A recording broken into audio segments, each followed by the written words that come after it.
Hi guys, I hope all of you are doing well. I'm Niladri Mukherjee. I'm a regulated Canadian immigration consultant and I practice here in Mississauga, Ontario, Canada.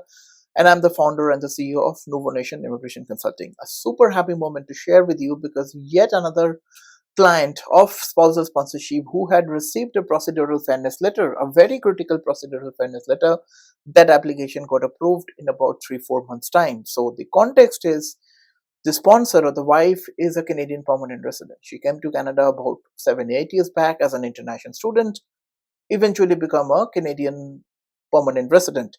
She got married in India, with a person who had a irregular immigration history here in Canada. So the husband of the sponsor came to Canada some about 4-5 years back as an international student, but was removed from Canada with the help of an exclusion order, right? The person never returned back to Canada. He got married, the wife applied for the sponsorship, but unfortunately, they did not declare in the 5669 form that the husband had some kind of irregular immigration history here in Canada.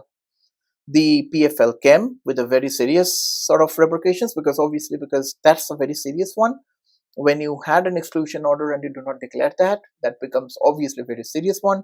We responded to the PFL in about 15 days of a time. It was a very critical one where a lot of supporting documentations, lot of legal explanations went, and guess what? 4 months down the line, the sponsorship application got approved. So this tells me that if you're able to provide a good response to the procedural fairness letter, regardless of what the issue is, probably the officer is going to take a cognizance of the seriousness of the situation and will pronounce a decision which would probably be beneficial to you. I'm not saying that all the cases are successful, but majority of them were. So that tells me that with a good response, there is always remains that probability where a very critical and otherwise impossible application becomes a successful one. We as an organization, we deal with this kind of cases a lot, literally day in and day out.